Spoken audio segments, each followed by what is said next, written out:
Working day ആയിട്ടുള്ള തിങ്കളാഴ്ച ദിവസവും കേരള ബോക്സ് ഓഫീസിൽ നിന്ന് മികച്ച കളക്ഷൻ സ്വന്തമാക്കി രാരട്ടൻ ചിത്രം ചോട്ടാ മുംബൈ. ഹലോ ഫ്രണ്ട്സ്, എല്ലാവർക്കും മൂവി ടോക്സ് അറിവിന്റെ പുതിയൊരു വീഡിയോ ഇട്ട് സാധാ അപ്പോൾ ഇന്നത്തെ വീഡിയോ ഫോട്ടോ നമ്മൾ പങ്കുവെക്കാൻ പോകുന്നത് രാരട്ടൻ ചിത്രം ചോട്ടാ മുംബൈ എന്ന് പറയുന്ന സിനിമയുടെ റിലീസ് ആയിട്ടുള്ള 4 ദിവസത്തെ വേൾഡ് വൈഡ് കളക്ഷൻ റിപ്പോർട്ട് അതോടൊപ്പം തന്നെ 5ാം ദിവസമായിട്ടുള്ള ഇന്നത്തെ ട്രാക്കിംഗ് കളക്ഷൻ റിപ്പോർട്ടൊക്കെയാണ്. വീഡിയോ ആദ്യമായിട്ട് കാണുന്ന സുഹൃത്തുക്കളാണെങ്കിൽ ഏറ്റവും പുതിയ സിനിമാ വിശേഷങ്ങൾക്കായിട്ട് ഇപ്പോൾ തന്നെ ചാനൽ സബ്സ്ക്രൈബ് ചെയ്ത് വെക്കുക.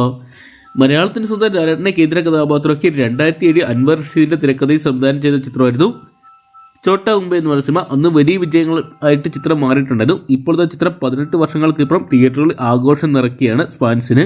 രാരട്ടനോടൊപ്പം തന്നെ സിദ്ദിഖ്, ബാബന, ജഗതി, സായികുമാർ, കലാഭവൻ, ഇന്ദ്രജിത്ത് തുടങ്ങിയ കേന്ദ്ര കഥാപാത്രത്തെ ചിത്രമായിരുന്നു ചോട്ടാ മുംബൈ. എന്തൊക്കെയാണ് നായകനൊപ്പം തന്നെ കട്ടയ്ക്ക് നിൽക്കുന്ന വിജയനുമായിട്ട് മണിച്ചേരനെ വീണ്ടും കാണാൻ സാധിച്ചതിൻ്റെ സന്തോഷവും ആരാധകർക്കുണ്ട്.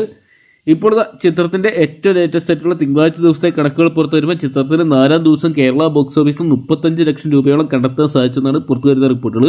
ചിത്രത്തിന്റെ 4 ദിവസത്തെ വേൾഡ് വൈഡ് കളക്ഷൻ റിപ്പോർട്ടുകൾ പുറത്തു വരുമ്പോൾ ചിത്രം 2.5 കോടി പിന്നിട്ടതായിട്ട് അറിയാൻ സാധിച്ചിട്ടുണ്ട്. എന്തൊക്കെയാണ് ഇന്നും ആകെ മലയാള സിനിമകളിൽ ചോട്ടാ മുംബൈ എന്ന് പറയുന്ന സിനിമ മാത്രമാണ് ബുക്ക് മൈ ഷോ ആപ്പിലെ ട്രെൻഡിങ്ങിൽ നിൽക്കുന്നത്. ചിത്രത്തിലെ ഹൗസ്ഫുൾ ഷോകൾ തന്നെ എല്ലായിടത്തും തന്നെ നമുക്ക് കാണാൻ സാധിക്കുന്നുണ്ട്. ഇന്നും ചിത്രം എക്സ്പെക്ട് ചെയ്യുന്ന ഏകദേശം 30 മുതൽ 35 ലക്ഷം രൂപ വരെ ചിത്രം കളക്ട് ചെയ്യുന്നതാണ് പുറത്തു വരുന്ന റിപ്പോർട്ടുകൾ. എന്തൊക്കെയാണ് നമുക്ക് കാത്തിരിക്കുക ചിത്രത്തിൻ്റെ ഒഫീഷ്യൽ കളക്ഷൻ റിപ്പോർട്ടിനായിട്ട്.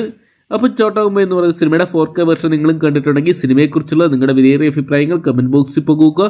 വീഡിയോ ഇഷ്ടപ്പെട്ടെങ്കിൽ ലൈക്ക് ചെയ്യാനും ഷെയർ ചെയ്യാനും ചാനൽ സബ്സ്ക്രൈബ് ചെയ്യാനും മറക്കണ്ട.